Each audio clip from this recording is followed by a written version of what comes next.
Maithili express की शानदार प्रस्तुति।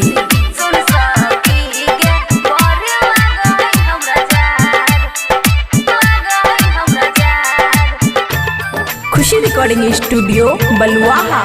ठंडा में अंडा से हो छै न जोगार। सुन सखी गे बड़ी लागई हमरा जार। सुन सखी गे बड़ी लागई हमरा जार। मिक्स बाय अमन अक्के।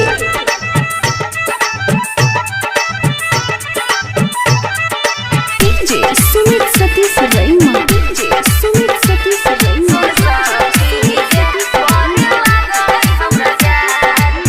चोली के चीज सखी करई बड़ी हाला।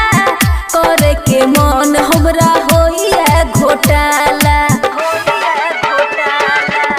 चोली के चीज सखी करई बड़ी हाला। करे के मन हमरा होइए घोटाला।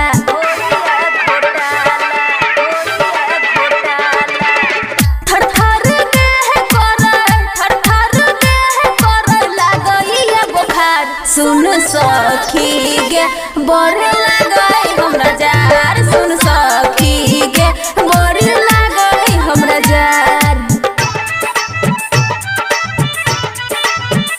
खुशी रिकॉर्डिंग स्टूडियो बलुआहा। डीजे सुमित सतीश रईमा।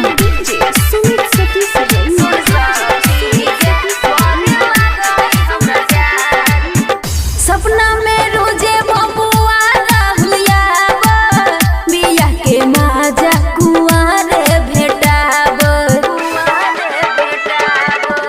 सपना में रोजे अमन अकियाब बिया के माजा कुआरे भेटाब।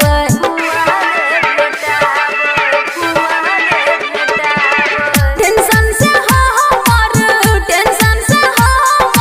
दुखइए कपार। सुन सखी गे बड़ी लागई हमरा जार। सुन सखी गे बड़ी लागई हमरा जार। खुशी रिकॉर्डिंग स्टूडियो बलुआहा।